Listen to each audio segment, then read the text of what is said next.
हमारी संस्कृति, हमारे संस्कार सदा रहें हमारे साथ। सब्सक्राइब करें तिलक। दिलीप के पुत्र महाराज भगीरथ ने यह निश्चय किया कि वो गंगा जी को धरती पर लाकर अपने पितरों का उद्धार करेंगे। उन्होंने गंगा जी को धरती पर लाने के लिए घोर तपस्या की।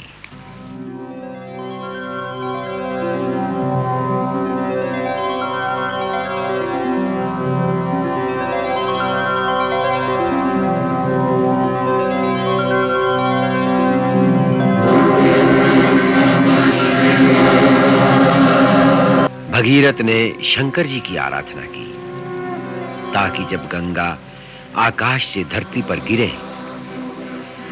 तो वो उन्हें अपने शीश पर धारण करें, अन्यथा गंगा के वेग की प्रबलता से धरती के फट जाने का डर था।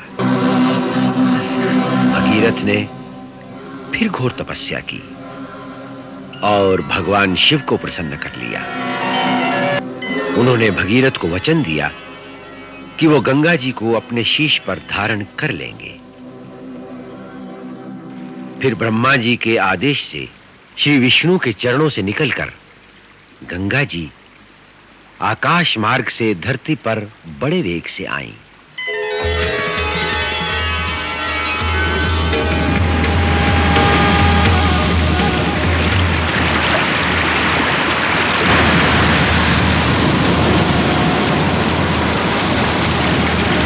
भगवान शिव ने उन्हें अपनी जटाओं में समेट लिया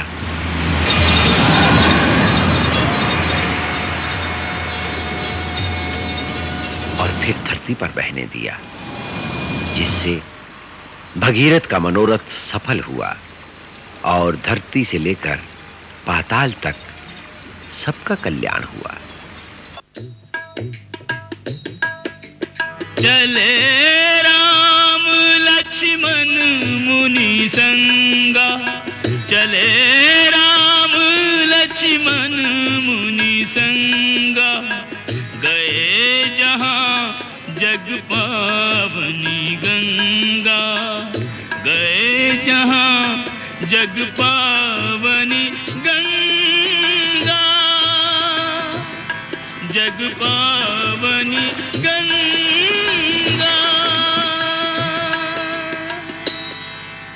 हे रघुकुल तिलक राम, वत्स लक्ष्मण, ये परम पावनी सर्व पापनाशिनी गंगा हैं, इन्हें प्रणाम करो।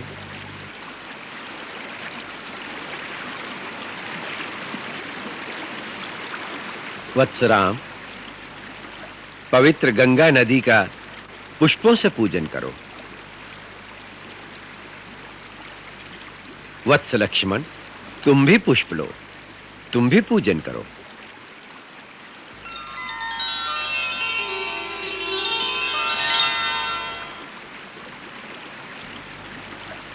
राम, ये पवित्र गंगा नदी तुम्हारे पूर्वजों की देन है। हमारे पूर्वजों की देन?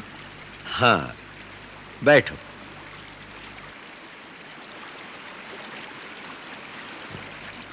राम, तुम्हारे उज्जवल कुल की कथा सुनाता हूं। वत्स, प्रतापी इक्ष्वाकु वंश में एक धर्मात्मा राजा सगर हुए हैं।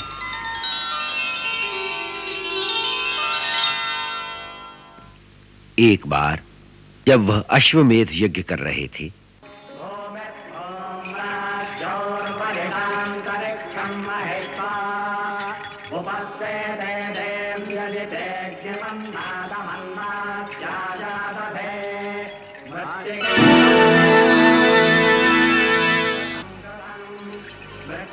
इंद्र उनसे ईर्ष्या करता था, इसलिए उनके यज्ञ का घोड़ा चुराकर पाताल लोक में ले गया। वहां उसने वो घोड़ा कपिल मुनि के आश्रम में छोड़ दिया। महाराज सगर के सारे पुत्र घोड़े की तलाश में पाताल लोक तक जा पहुंचे। उन्होंने कपिल के आश्रम में घोड़े को देखकर महात्मा कपिल का अपमान किया। उनके दुर्व्यवहार से कुपित होकर महर्षि कपिल ने सगर के पुत्रों को शाप देकर भस्म कर दिया। फिर उनका उद्धार करने के लिए गंगा को स्वर्ग से धरती पर लाना आवश्यक हो गया। परंतु ये काम बहुत कठिन था। महाराज सगर, उनके बाद महाराज अंशुमान, उनके पुत्र महाराज दिलीप ये काम न कर सके। फिर दिलीप के पुत्र महाराज भगीरथ ने यह निश्चय किया कि वो गंगा जी को धरती पर लाकर अपने पितरों का उद्धार करेंगे। उन्होंने गंगा जी को धरती पर लाने के लिए घोर तपस्या की।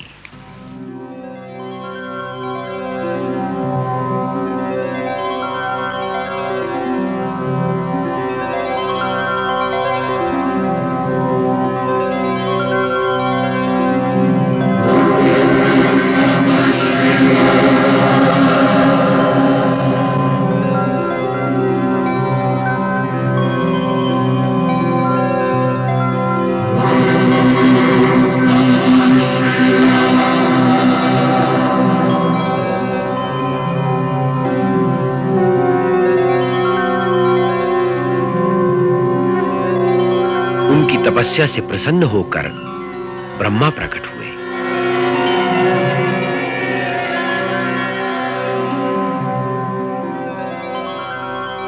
और उन्होंने गंगा को धरती पर लाने का वरदान भगीरथ को दिया।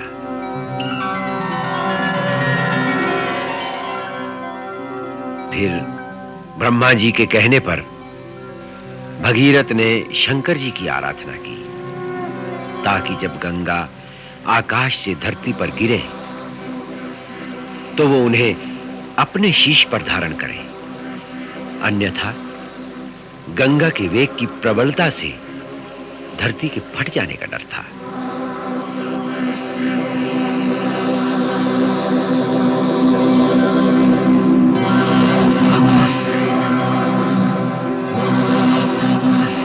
भगीरथ ने फिर घोर तपस्या की और भगवान शिव को प्रसन्न कर लिया।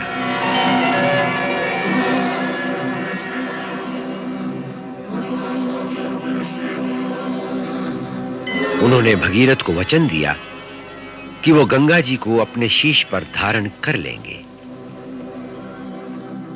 फिर ब्रह्मा जी के आदेश से श्री विष्णु के चरणों से निकलकर गंगा जी आकाश मार्ग से धरती पर बड़े वेग से आईं।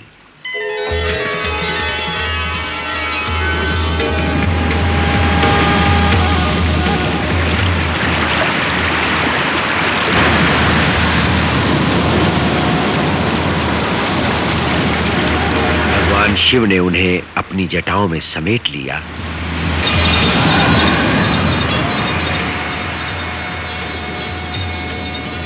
और फिर धरती पर बहने दिया, जिससे भगीरथ का मनोरथ सफल हुआ और धरती से लेकर पाताल तक सबका कल्याण हुआ। गंगा अपनी धाराओं से तीनों लोकों को पवित्र करती हैं, इसलिए इन्हें त्रिपथगामिनी भी कहते हैं। महाराज भगीरथ इन्हें भूलोक पर लाए, इसलिए मृत्युलोक में इन्हें भागीरथी भी कहा जाता है। राम, ये परम पवित्र गंगा यावत चंद्र दिवाकरो, जब तक सूरज चांद रहेंगे, इस धरती के प्राणियों का कल्याण करेंगी। संभव है आने वाले युगों में देवी देवताओं के प्रति लोगों की आस्था कम हो जाए, पर गंगा का गौरव कभी कम नहीं होगा। कभी सदा इसका गुणगान करेंगे। ये जिस देश में बहेगी वहां सदा हरा भरा रहेगा। गंगा का पवित्र जल जीवन से मरने तक मानव के लिए उपयोगी होगा और अनंत काल तक लोग इसे गंगा मैया कहकर, माता से भी महान मानकर इसकी पूजा करेंगे। संसार की समस्त नदियों में सर्वप्रथम इन्हीं का नाम होगा।